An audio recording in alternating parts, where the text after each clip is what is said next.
Revolutionary Cul de Sac is directed by Eva Mendes and written by Joe Pantoliano.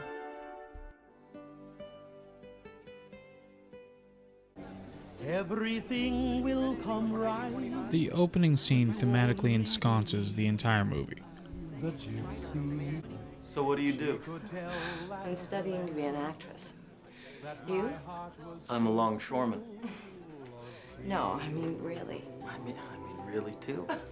Although starting next Monday, I'm doing something a little more glamorous. Oh, what's that? Night cashier in a cafeteria. I don't mean how you make money. I mean, what are you interested in? Honey, if I had the answer to that one, I bet I'd bore us both to death in half an hour. The movie is based on the book Revolutionary Road by Richard Yates. Now, a couple of years ago, I read an article about Richard Yates in Boy's Life, where they described him like this. In April 1951, Richard Yates sailed from New York to Paris. He had been there twice before as a child and later as a soldier. But for him, as for many American writers, it was less a place than a laureled idea. The silvery and careless city of Hemingway and Fitzgerald. Around the compulsion of writing, he shaped everything else. There were two other compulsions, smoking and drinking, but they only killed him, while writing plainly kept him alive. He was an alcoholic, but he rarely wrote while drunk. He lived in New York, in Iowa, in Los Angeles, in Boston, and finally in Alabama. Yet his homes were identical in their shabby discipline of neglect. In each there was a table for writing, a circle of crushed cockroaches around the desk chair, curtains made colorless by cigarette smoke, a few books, and nothing much in the kitchen but coffee, bourbon, and beer. Friends and colleagues found these accommodations appallingly bleak. For Yates, they were accommodations for writing. He says, quote, "Oh, you think darkness is your ally, but you merely adopted the dark. I was born in it, molded by it. I didn't see the light until I was already a man. By then it was nothing to me but blinding." Unquote. The movie starts with a performance. And she was very disappointing. Well, I guess it wasn't a triumph or anything, was it? I guess not. Just shouldn't have let you get mixed up in the damn thing, is all. All right. A bunch of amateurs. I mean, you've studied for Christ's sake. Could we stop talking about it now? Sure. I just don't want you feeling bad about it, that's all, because it's not worth it, you know? The movie is filled with these beautifully dense barbs. They just can't help themselves. Number one, it's not my fault that the play was lousy, okay? Number two, it sure as hell isn't my fault that you didn't turn out to be an actress. Look at you and tell me how by any stretch of the imagination you can call yourself a man. Damn! Oh, Jesus Christ! The movie's so beautifully, distinctively, heart-wrenchingly American. All I know, April, is I want to feel things. Really feel them. You know? The story is a series of impotent overtures that never amount to anything. Frank Wheeler. I think you're the most interesting person I've ever met. First of all, I missed you all day, and I want to say I'm sorry. I'm sorry for the way I've been since the play. I'm sorry for everything. And I love you. Sweetheart, what are you talking about? Where are we going to live? Paris. What? Rose suggests they move the family to Paris, but Jack is initially resistant. And when you figure it out, you'll have the time and the freedom to start doing it. Sweetheart, it's just not very realistic is all. Huh? This is how the movie cultivates a theme of the suburban anime. No, Frank. Digging to a hollow center. This is what's unrealistic.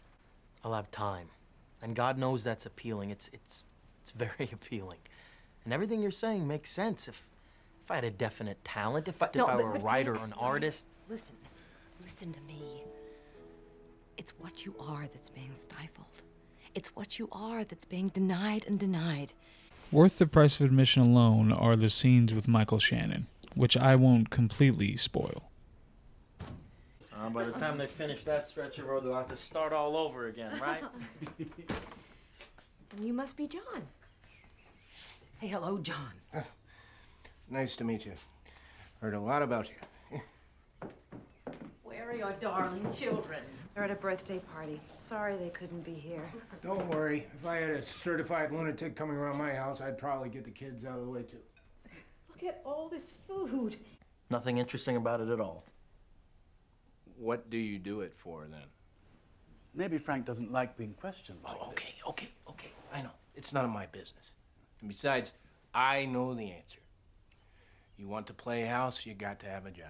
You want to play very nice house, very sweet house, then you've got to have a job you don't like. Do a couple of people like you have to run away from? We're not running.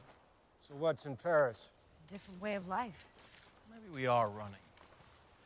We're running from the hopeless emptiness of the whole life here, right? A hopeless emptiness.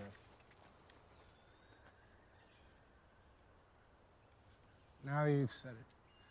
Plenty of people are on to the emptiness, but it takes real guts to see the hopelessness.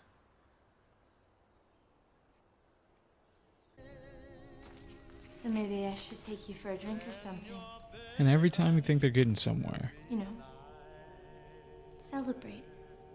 they're not. Yeah, maybe. I know you. Rose finds out she's pregnant. But there are things we can do. We don't have to let this stop us from going, do we? Remember that girl at school I told you about? As long as we take care of it before 12 weeks, it's fine. Well, it would be funny if they weren't offering so much damn money. That's all. With the kind of money they're talking, things could be different for us here. We could get a better place, travel. And here we have Leonardo DiCaprio modeling the latest high-waisted, loose-fitting Diesel Sandy swim shorts. And you know what's so good about the truth? Everyone knows what it is, however long they've lived without it. No one forgets the truth, Frank. They just get better at lying. You even put it that way. You make it seem as if having children is some sort of a goddamn punishment. I love my children, Frank. And you're sure about that, huh? And he's right. We were never special or destined or anything at all. You think so? You know goddamn well. Yoo-hoo! Anyone home? I wouldn't be surprised if he knocked her up on purpose just so he could spend the rest of his life hiding behind a maternity dress. That way he'd never have to find out what he's really made of. Now look! I feel sorry for you. Still, maybe you deserve each other. I mean, the way you look right now, I'm beginning to feel sorry for him, too. You must give him a pretty bad time if making babies is the only way he can prove he's got a pair of balls. You fucking... No! Get right down to it. I don't have a whole hell of a lot to be glad about, do I? Oh, but hey, you know what? I am glad about one thing. You want to know what I'm glad about? I'm glad I'm not gonna be that kid.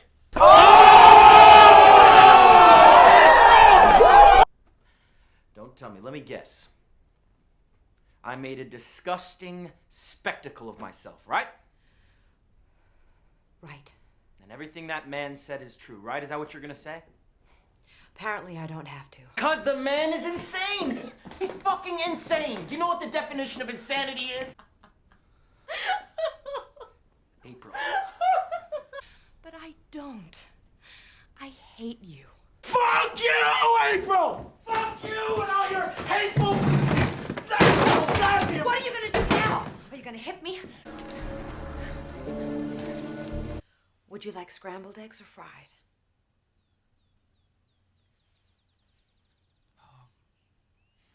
I don't know.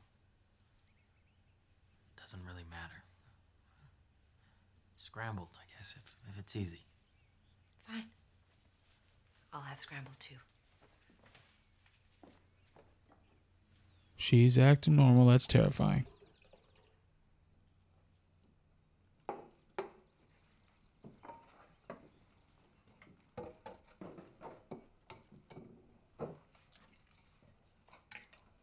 That's the obligatory check behind you for a paid assassin.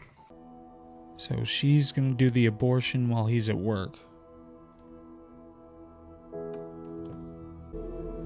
Turns out the abortion home kit doesn't work that great. But Rose survives and evades the police by fleeing to Germany and taking up with Ralph Fiennes, which is a spin-off called The Reader. Jack also gets a spin-off. It's called Forrest Gump. Now, I've actually seen reviewers critical of this movie because it has unlikable characters.